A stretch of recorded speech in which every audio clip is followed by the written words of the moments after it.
My name is Emily. I am 16 years old. I live with my mother and my stepfather. My real father died when I was 7. He was kind. He gave me books. He told me bedtime stories. But now, he is gone forever. After my father died, my mother met another man. His name is Sam. I do not like him. He is not a good man. At first, he was quiet. Then he changed. He shouted. He broke things. Sometimes he looked at me in a strange way. One night, I was reading a book in my room. Sam came in and closed the door. I was afraid. I ran to my mom. "Mom, please help me," I cried. "Sam is not good. He scares me." But my mom looked at me with cold eyes. "Stop lying, Emily," she shouted. "Sam is your father now. Show respect." My heart broke. My mom did not believe me. She believed him. The next day, I went to school. I could not smile. My teacher, Miss Laura, asked me, "Emily, are you okay?" I looked down. "Yes," I said. But inside, I was not okay. That night, I could not sleep. I cried in my bed. I felt alone. Nobody wanted me, not even my own mother. In the morning, something changed. A woman came to our house. She wore a black jacket. She was from the social service office. She looked at me and said, "Emily, you need a safe place. You will come with me." I did not understand. I looked at my mom. She said nothing. She looked away. "Pack your things," the woman said. I packed my small bag. I took my teddy bear, my notebook, and one photo of my dad. I left the house. My mom did not hug me. "Where are we going?" I asked. She smiled and said, "Somewhere safe." And that is how I lost my home. But maybe, just maybe, I would find a new one. When we arrived, the woman opened a big metal gate. Behind it, I saw a tall gray building. "This is your new home," she said. I looked at the building. It was cold. It was quiet. It did not feel like home. We walked inside. The hallway was long. I saw many closed doors. It smelled like old books and soap.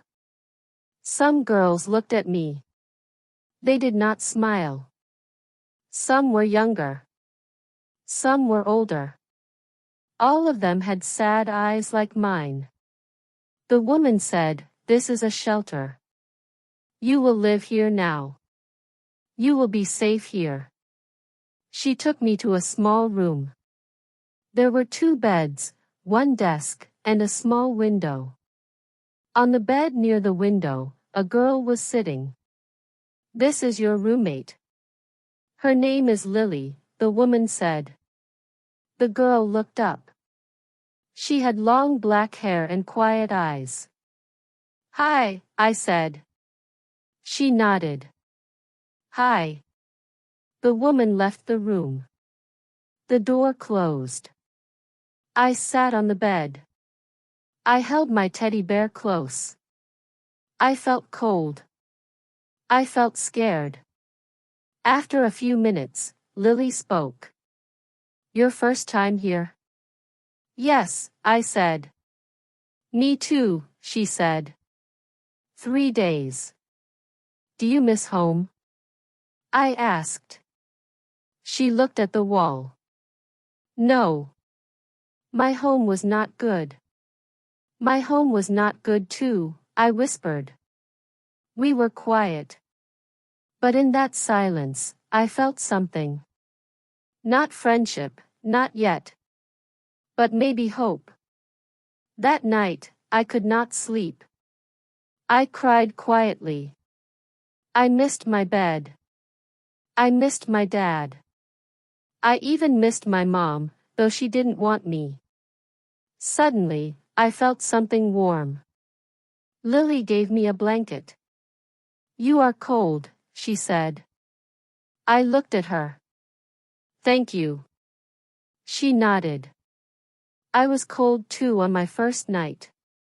That was the first time someone was kind to me in a long time. I didn't know her, but in that moment, she felt like a sister.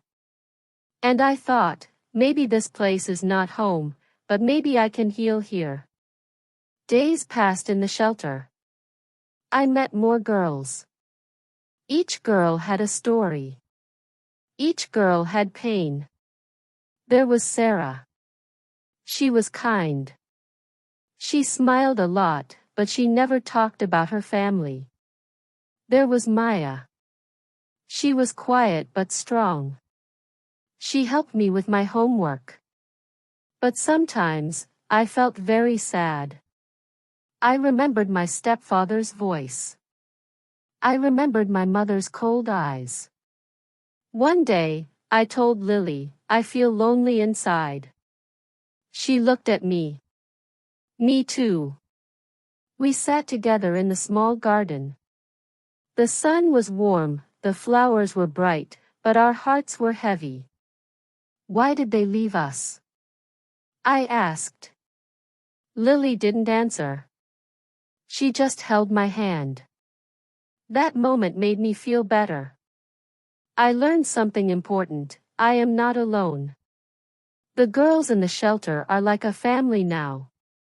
We share stories, tears, and smiles.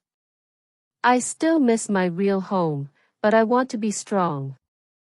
I want to be happy again. One night, I wrote in my notebook, "I will be brave. I will find love and hope." One morning, Miss Laura, my teacher from school, came to visit the shelter.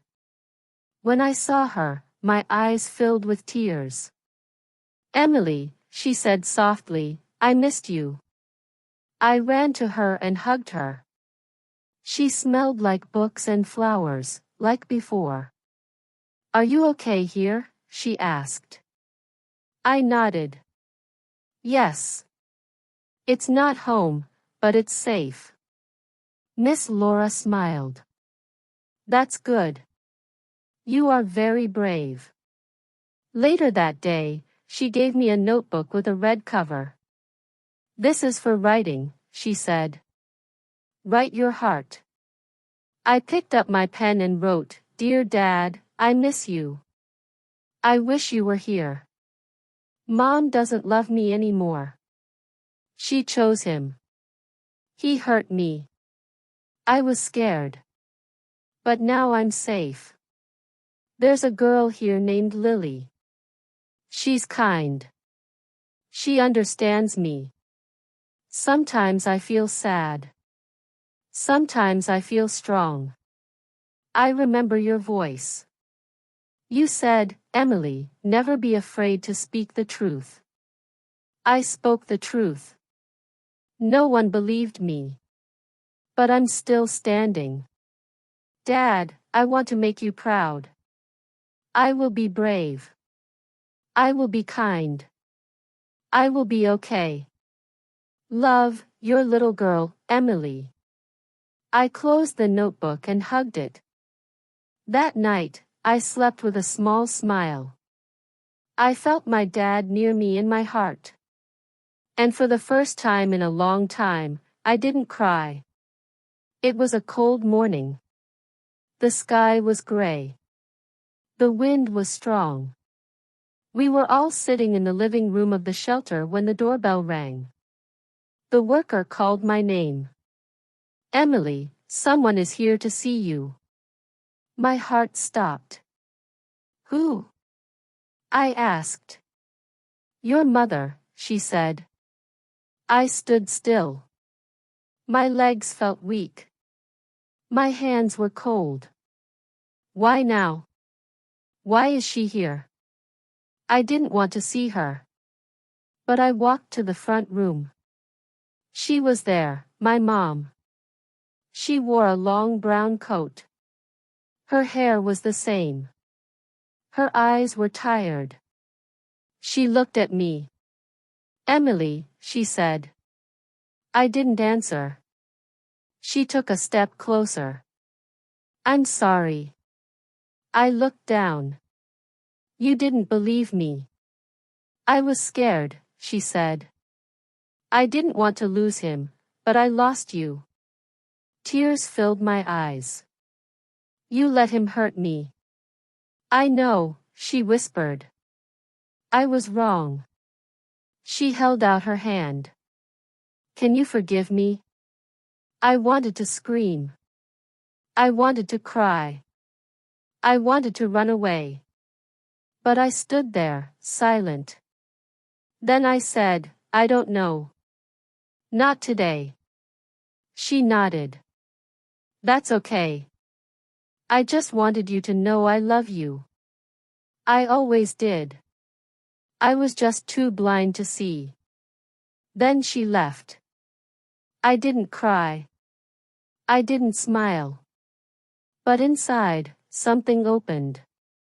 Not a door, not a window, just a small space for healing. Spring came. The trees turned green. Flowers grew in the small garden. I walked outside every morning. The sun felt warm on my face. I closed my eyes and smiled. I was still at the shelter, but something inside me had changed. I was not the same girl anymore. I was stronger. I was not afraid to speak. I was not afraid to cry. I was not afraid to feel. One afternoon, Lily sat next to me on the bench. You look happy today, she said. I am, I said. Why? Because I know who I am now. I opened my red notebook and showed her a new letter. She read it slowly. Dear me, you are not broken. You are not weak. You are not the girl nobody wanted. You are brave. You are kind. You are loved. And you are enough. Love, Emily. Lily smiled and hugged me. That's beautiful. I looked up at the sky. A bird flew high above us. Maybe one day, I will leave this place. Maybe I will find a new home, a real one. But now, I have something more important. I have myself. I have my voice. And I will never be silent again. The end.